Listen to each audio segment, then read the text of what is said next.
என் நெஞ்சில் குடியிருக்கும் திருச்சி பகுதி மக்கள் உங்கள் அனைவருக்கும் என்னுடைய வணக்கம். எல்லாரும் எப்படி இருக்கிறீங்க? காலையில் எல்லாரும் சாப்பிட்டீங்களா? ரொம்ப நேரமா வெயிட் பண்றீங்க போல. இந்த சீக்கிரம் முடிச்சிடுறேன். கேஸ் பிரச்சனையெல்லாம் எப்படி இருக்கு? சரியாயிடுச்சா? சால்வ் ஆயிடுச்சா? கேஸ்லாம் புக் பண்ணீங்கன்னா புக் ஆகுதா? இந்த கேஸ் பிரச்சனையினால எவ்வளவு பிரச்சனைகள், எவ்வளவு டீ கடைகள் மூடிட்டாங்க, எவ்வளவு ஹோட்டல்ஸ் மூடிட்டாங்க, இதனால எவ்வளவு கஷ்டங்கள், எவ்வளவு நஷ்டங்கள். அவங்களாச்சும் கொஞ்சம் உஷாரா இருந்திருந்தாங்கன்னா இந்த கேஸ் தட்டுப்பாடை கொஞ்சம் கண்ட்ரோல் பண்ணியிருக்கலாம். இவங்களாச்சும் கொஞ்சம் முன்னெச்சரிக்கையா இருந்திருந்தா அட்லீஸ்ட் நம்ம ஊர்லயாச்சும் இந்த கேஸ் தட்டுப்பாடை கொஞ்சம் கண்ட்ரோல் பண்ணியிருக்கலாம். இவங்க 2 பேரும் தான் இதுக்கு காரணம். ஆனா நம்ம ஸ்டாலின் சாரை கேட்டீங்கன்னா நமக்கு அதுக்கும் சம்பந்தமே இல்லையே அப்படின்பாரு. ஆனா அவர் வீட்டில் ஏதாவது ஒரு ரைடுனா, அவர் வீட்டில் ஏதாவது ஒரு பிரச்சனைனா டெல்லிக்கு பறந்து போயிட்டு வருவாரு. இந்த கேஸ் சிலிண்டர் பிரச்சனைக்கு கொஞ்சம் டெல்லிக்கு பறந்து போயிட்டு வரலாம்ல, கொஞ்சம் பிரயோஜனமாச்சு இருக்கும்ல.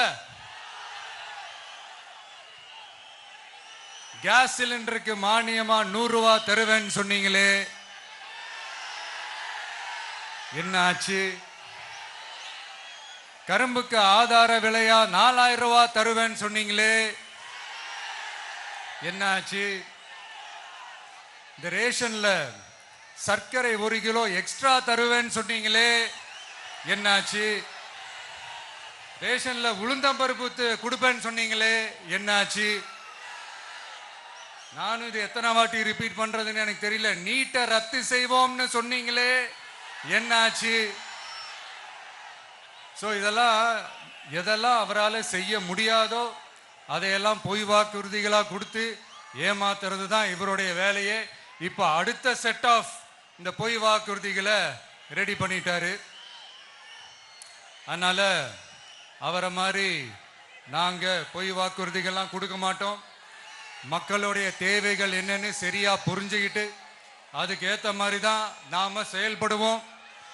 6 சிலிண்டர்கள் தாய்மார்களுக்கு கட்டணம் இல்லாம அன்னபூர்ணி சூப்பர் 6 திட்டம் சொன்ன மாதிரியே நிறைவேற்றுவோம். கல்யாணம் ஆகி போற நம்ம தங்கைகளுக்கு 1 பவுன் தங்கமும் பட்டு சேலையும் சொன்ன மாதிரியே கொடுப்போம். 60 வயசு வரைக்கும் இருக்கிற குடும்ப தலைவிகளுக்கு மாதந்தோறும் 2500 சொன்ன மாதிரியே கொடுப்போம். என்னுடைய அம்மா, அக்கா, தங்கைகள் எல்லாருமே தமிழ்நாட்டில் எந்த மூலையிலிருந்து எங்க வேணாலும், தமிழ்நாட்டுக்குள்ள எந்த பஸ்ல வேணாலும் ஃப்ரீயா சொன்ன மாதிரியே ஃப்ரீயா போகலாம். கல்வி, ரேஷன், மருத்துவம், குடிநீர், சாலை வசதி, பஸ் போக்குவரத்து, இந்த மாதிரி அடிப்படை விஷயங்கள்ல தான் எங்களுடைய முதல் கவனம் இருக்கும். நான் ஏற்கனவே சொன்னது மாதிரி நிறைய கவர்மெண்ட் ஸ்கூல்ல இந்த டாய்லெட் வசதிகள்லாம் சரியா இல்லை, அதை சரிப்படுத்தணும்னு சொன்னோம். உடனே இதெல்லாம் ஒரு பெரிய விஷயமா அப்படின்ட்டு சில அறிவாளிங்க கேட்டாங்க. அந்த அடிப்படை வசதிகள் இல்லாததுனால தான் ஒரு 12th ஸ்டாண்டர்ட் படிக்கிற பொண்ணு ஒரு அவசரத்துக்கு ஒரு காட்டு பக்கம் ஒதுங்கினாங்க. என்னாச்சு? இந்த உலகத்தை விட்டே போயிட்டாங்க. அதுக்கு என்ன காரணம்? இந்த மாதிரி அடிப்படை வசதிகள் இல்லாததான் காரணம்.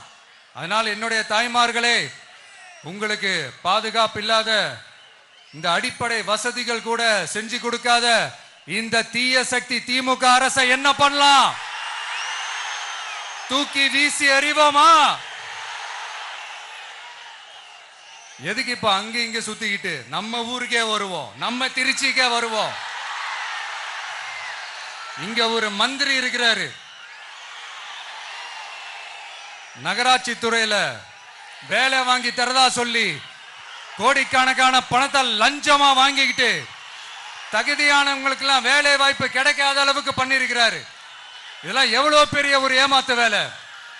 அதனால நம்ம தம்பி தங்கைகளே, உங்களுக்கு இந்த வேலை வாய்ப்பை பறிச்ச இந்த ஸ்டாலின் சார் சர்க்காரை என்ன பண்ணலாம்? தூக்கி வீசி எறிவோமா? உங்களுக்கு இந்த பாதுகாப்பு இல்லாத, சட்டம் ஒழுங்கு சரியில்லாத இந்த தீய சக்தி திமுக அரசை என்ன பண்ணலாம்? தூக்கி வீசி எறிவோமா? நகராட்சி துறையில மட்டுமே 1000 கோடிக்கு மேல ஊழல்னா அப்ப மற்ற துறையில எல்லாம் கொஞ்சம் கணக்கு போட்டு பாருங்க, தலையெல்லாம் சுத்தி போயிடும். நான் கொஞ்ச நாளைக்கு முன்னாடி சொல்லியிருந்தேன், இந்த ஸ்டாலின் சார் டாக்ஸ் அப்படின்ட்டு, இந்த ஜிஎஸ்டி மாதிரி எஸ்எஸ்டி, அதை பத்தி அவங்க வாயை திறக்கலைங்க. என்னமோ அவங்களே ஒத்துக்கிட்ட மாதிரி இருக்குது. ஆமா, இப்படி ஒரு டாக்ஸ் இருக்குது அப்படின்னு அவங்களே ஒத்துக்கிட்ட மாதிரி ஆயிடுச்சு.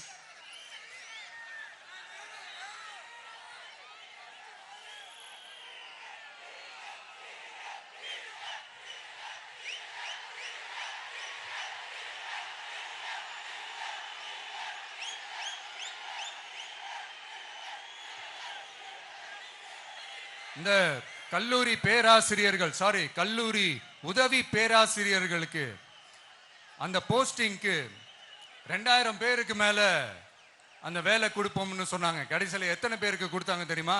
வெறும் 5 பேருக்கு. 2000 எங்க, இந்த 5 எங்க? அதனால இதெல்லாம் வெறும் அறிவிப்புகள் மட்டும்தான். இந்த மாதிரி லட்சக்கணக்கான காலி பணியிடங்களை நிரப்புவோம்னு சொன்னாங்க, அதுவும் என்ன ஆச்சுன்னு தெரியல. இதெல்லாம் வெறும் அறிவிப்புகள் மட்டும்தான். இதனால ஒரு யூஸுமே கிடையாது. யூஸ்லெஸ் கவர்மெண்ட் இது. அது மாதிரி 100% ஒரு நியாயமான ஒரு ஆட்சியை நாம கொடுப்போம்ங்க. 100% நீங்க இந்த விஜய நம்பலாமுங்க. நீங்க நம்புறீங்கன்னு எனக்கு தெரியும். அதனாலதான் என்னுடைய சொந்த பந்தங்களாகிய உங்ககிட்ட எனக்கு அந்த உரிமை இருக்கு. எனக்கு ஒரு வாய்ப்பு கொடுங்க, எனக்கு ஒரு சான்ஸ் கொடுங்கன்னு உங்ககிட்ட கேட்காம வேற யாருக்கிட்ட நான் கேட்பேன்? அதனால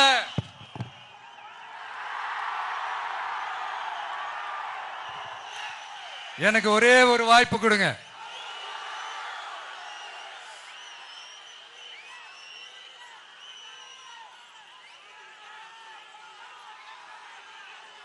இருந்தாலும் ரொம்ப முக்கியமா ஒன்ன நீங்க ஆழமா மனசுல வச்சுக்கணும். இந்த எலெக்ஷன்ல திமுக ஏலத்தில் எடுத்திருக்கிற கல்லாப்பெட்டி கூட்டணியோட சேர்ந்து, அப்புறம் நாம ஏற்கனவே சொன்னோமே அந்த மற்றும் பலர் கூட்டணின்னு ஒண்ணு இருக்குல்ல, அவங்களோடும் கள்ள கூட்டணி போட்டுக்கிட்டு எல்லாரும் முன்னா சேர்ந்துக்கிட்டு நம்மள உங்க விஜய எப்படியெல்லாம் எதிர்க்கிறாங்கன்னு நான் சொல்லிதான் உங்களுக்கு தெரியணும்னு அவசியம் இல்லை. இந்த கரூர் நிகழ்ச்சி சூழ்ச்சின்னு பலர் சொல்றது மாதிரி நம்ம கடைசி படமான ஜனநாயகன், அதான் நம்ம மனசுக்கு நெருக்கமான உங்க எல்லாரோடும் நமக்கு இருக்கிற பூர்வ ஜென்ம பந்தத்தை இன்னமும் எங்க இறுக்கமா மாத்திடுமோன்னு, எங்க அது இந்த தேர்தலில் நமக்கு மிகப்பெரிய ஆயுதமா மாறிடுமோன்னு ஒரு கூட்டு சூழ்ச்சி, அதோட இன்னும் பல பல சூழ்ச்சிகள். அதனால உங்க மகன், உங்க அண்ணன், உங்க தம்பி, உங்க விஜய் கேட்கிறேன், உங்களுக்காக நீதி கேட்க வந்த எனக்கும் சேர்த்துதான் நீதி வேண்டும். அவங்க கொள்ளையடிக்க இதுவரைக்கும் எப்படி உங்களை ஏமாத்திட்டு இருக்காங்க தெரியுமா? இந்த காங்கிரஸ்ல இருக்கிற சிலரை கையில பணப்பையில போட்டுக்கிட்டு சிறுபான்மை மக்களை ஏமாத்த ஒரு நேரடி பாதி கதர் கூட்டணி, அப்புறம் இந்த மற்றும் பலர் கூட்டணின்னு ஒண்ணு இருக்குல்ல, அதோட டெல்லி ஓனரோட ஒரு கொள்ளைப்புற கள்ள கூட்டணி, அதாவது பாதி காவி கூட்டணி. கொள்கைன்னு ஏமாத்துறாங்க. அதனால இந்த திமுகவையும் நம்பாதீங்க, இந்த பாஜகவையும் நம்பாதீங்க. 2 பேரும் வேற வேற கூட்டணி எல்லாம் கிடையாது, ஒரே கூட்டணி தான். 2 பேரையும் நம்பாதீங்க. இதுல எந்த டவுட்டும் உங்களுக்கு வேணாம். நீங்க திமுகவுக்கு ஓட்டு போட்டாலும் சரி, அந்த மற்றும் பலருக்கு நீங்க ஓட்டு போட்டாலும் சரி, நீங்க யாருக்கு ஓட்டு போடுறதுக்கு சமம்னு நீங்களே புரிஞ்சுக்கோங்க. அதனால இந்த வரப்போற தேர்தலில் டிவிகேக்கு உங்க சப்போர்ட்டை கொடுங்க. இன்னும் பல வருஷத்துக்கு தமிழ்நாடு சூப்பரா இருக்கும். அப்புறம் நான் ஒரு விஷயத்தை திருப்பி ரிப்பீட் பண்றேன்னு சொல்லி யாரும் தவறா எடுத்துக்க வேணாம், ஏன்னா அது என்னுடைய கடமை. ஒவ்வொரு ஊருக்கும் போய் அதை நான் ரிப்பீட் பண்ண சொல்லியே ஆகணும். ஏப்ரல் 23ஆம் தேதி சும்மா காலங்காத்தால பக்காவா ரெடி ஆயிட்டு ஓட்டர் ஐடி கார்டை கையில எடுத்துக்கிட்டு முதல்ல பூத்துல போய் நின்னு அந்த விசில் சின்னத்துக்கு நேரா இருக்கிற அந்த பட்டனை ஒரு அழுத்துங்க. உங்க வீட்டுல இருக்கிற ஒவ்வொருத்தரையும் அழைச்சிட்டு போங்க. சப்போஸ் வெளியூர்ல இருந்து இங்க திருச்சியில இருக்கீங்கன்னா என்னடா ஊருக்கு போய் ஓட்டு போடணுமேன்ட்டு அசால்ட்டா விட்டுறாதீங்க. இப்பவே அட்வான்ஸ் அவங்களுடைய டிக்கெட்டை புக் பண்ணுங்க. இது ஒரு தலைமுறைக்கான ஒரு தேர்தல், உங்களுக்கான தேர்தல். எவ்வளவு பெரிய வசதியான வாழ்க்கையா இருந்தாலும் எல்லாத்தையும் உதறி தள்ளிட்டு உங்களுக்காக மட்டுமே வந்திருக்கிறேன். உங்களுக்காக நன்றி கடன் செலுத்துறதுக்காக மட்டுமே வந்திருக்கிறேன். அத்தனை வழிகளையும் தாங்கிக்கிட்டு உங்களுக்காக மட்டுமே வந்திருக்கிறேன். ஒரு நாளும் பொய் சொல்லி உங்களை நான் ஏமாத்த மாட்டேன். இந்த 4 முனை போட்டி 40 முனை போட்டின்னு எத்தனை முனை போட்டின்னு வந்தாலும் இங்க 2 முனை போட்டி மட்டும்தான். ஒன்னு டிவிகே, இன்னொன்னு டிஎம்கே. மக்கள் விரோத ஆட்சி நடத்துற ஸ்டாலின் சார் வேணுமா, மக்களை நேசிக்கிற விஜய் வேணுமா?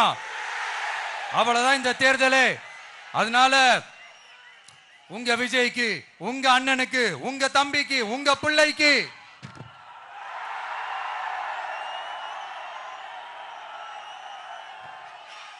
ஒரே ஒரு வாய்ப்பு கொடுங்க.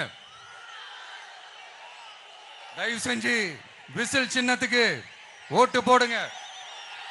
இது ஒரு விசில் புரட்சி தேர்தலா இருக்கணும். இங்க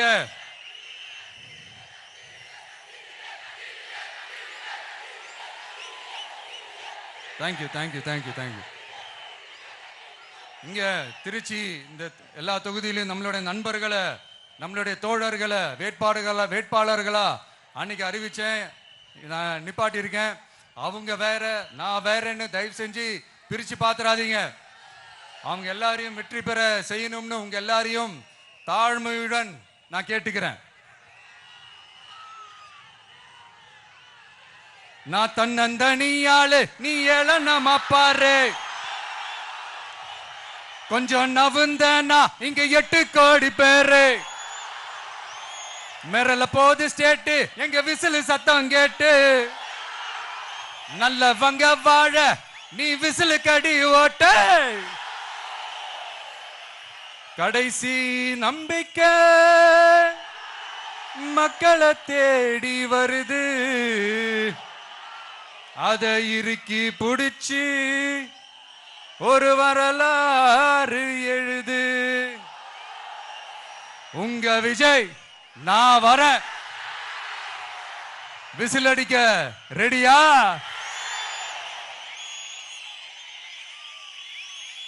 கான்பிடண்டா இருங்க. நல்லதே நடக்கும். வெற்றி நிச்சயம். மீண்டும் சந்திக்கும் வரை நன்றி, வணக்கம்.